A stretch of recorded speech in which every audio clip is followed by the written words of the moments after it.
The hallway was a battlefield of whispers, its fluorescent lights casting harsh shadows on the linoleum floor. Ellie Harper stood at its center, her worn-out backpack slung over one shoulder like a shield, her brother's camouflage jacket hanging loosely on her frame. The jacket was faded, its edges frayed, but it carried a weight no one else could see. Laughter sliced through the air, sharp and biting. "Nice costume, soldier girl." A voice sneered from the crowd of students passing by. "What you think?" "This is boot camp," others snorted, and the giggles spread like wildfire, each one a dart aimed at Ellie's back. But she didn't flinch, didn't turn. Her boots tapped softly, steadily, as she walked on, her silence louder than their mockery. Her name was Ellie Harper. Today was Veteran Appreciation Day at Lincoln High. The school was draped in red, white and blue, but Ellie wasn't here to blend in. She was here to carry a memory. The camo jacket wasn't just fabric, it was Ryan's lance. Corporal Ryan Harper had worn it during his last deployment, the one he never came back from. At 18, he'd shipped out, promising Ellie he'd be back to teach her how to drive. At 19, he was gone, his life reduced to a folded flag on their mother's mantle and a box of letters that smelled faintly of sand and diesel. Ellie wore the jacket like a second skin, its embroidered name, Harper, stitched above her heart. She didn't talk about Ryan at school. She didn't need to.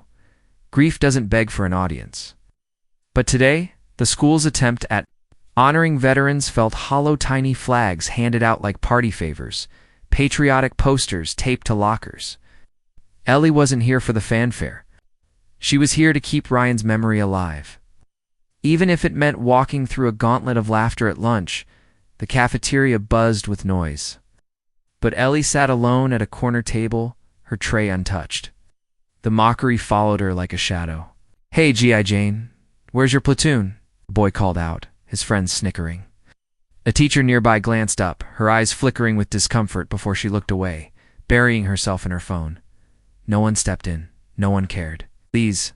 Thumb traced the embroidered name on her jacket, her anchor in the storm. She didn't respond, didn't cry. Her silence was her armor, but it wasn't invisible. Across the room, Coach Marcus Tate, a retired Marine-turned-gym teacher, watched her.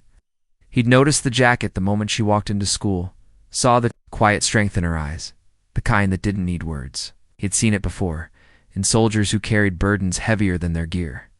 Without a word, he slipped out of the cafeteria and made a call. The next evening, Lincoln High's football field was alive with energy. The Friday night game was the town's heartbeats. Terrence and locals packed the bleachers there, cheers mingling with the brassy notes of the marching band. Ellie stood near the edge of the field, her camo jacket zipped to her chin despite the warm September air. She didn't come for the game. She came because Ryan used to love these nights, sneaking her extra popcorn when their mom wasn't looking. Now, she stood alone, the jacket her only connection to him. The crowd's excitement felt distant, like a language she no longer spoke. But then, at exactly 6:45 p.m., a low hum broke through the noise, growing louder, deeper, until it was impossible to ignore. Heads turned, eyes scanned the sky. The ground trembled, not with thunder, but with something far more powerful. A Black Hawk helicopter descended from the dusk, its blades slicing the air, kicking up dust and wind that rattled the bleachers. Gasps rippled through the crowd as the massive machine touched down in the center of the football field, its presence both graceful and commanding. The band stopped playing. The cheerleaders froze mid-routine. The doors of the Black Hawk slid open, and out stepped a crew in full military dress, their boots crunching against the turf with deliberate precision.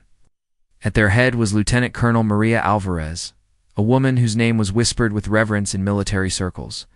Her eyes, sharp and steady, scanned the crowd before locking onto Ellie. The stadium fell silent, the air thick with anticipation. Without a word, Alvarez marched across the field, her crew behind her, their steps in perfect unison. She stopped in front of Ellie and saluted, crisp and unwavering. Ellie blinked, her breath catching in her throat. The crowd watched, motionless, as Alvarez reached into her pocket and pulled out a small, heavy objecta commemorative challenge coin.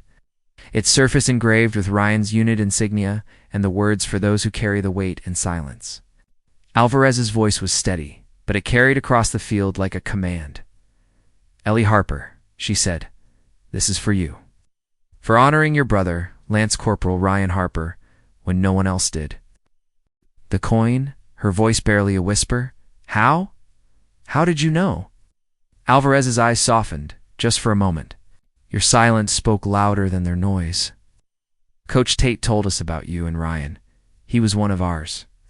Behind Ellie, the students who'd mocked her stood frozen, their faces a mix of shock and shame.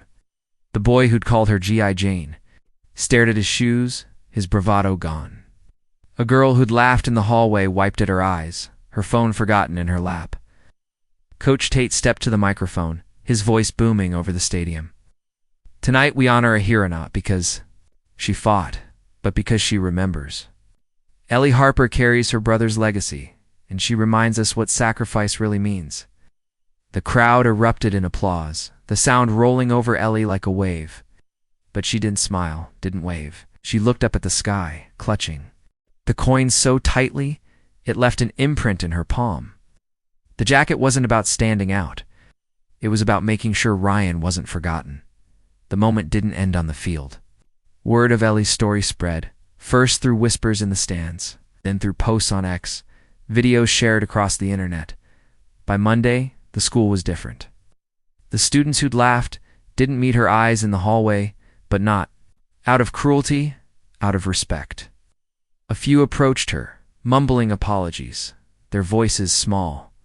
"I didn't know," one girl said, her hands twisting nervously. Ellie just nodded, her silence still her shield, but something had shifted. Next Veteran Appreciation Day, nearly half the school showed up in camo. Not as a trend, but as a quiet tribute. They didn't wear it for attention. They wore it for Ryan, for Ellie, for every name stitched into a memory. The ripple didn't stop there. Coach Tate started a program at Lincoln High, a quiet initiative to support students with military families. To make sure no one else felt alone in their grief, Challenge Coin became a symbol passed to others who carried silent burdens.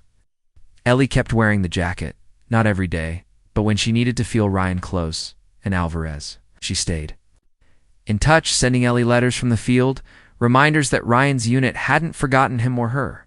The town changed too. The football field, once just a place for games, became a site of remembrance, where every year a moment of silence was held for those who didn't come home. This isn't just a story about a girl in a camo jacket. It's about the weight of memory, the power of silence, and the courage it takes to carry both.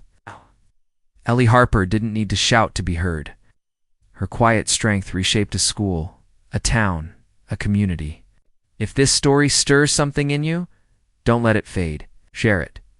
Tell someone about Ellie, about Ryan, about the people who stand tall when it's easier to look away. Subscribe if you believe in a world where silence can be louder than laughter, where loyalty outlives loss. Be the reason someone still believes in honor. Start today.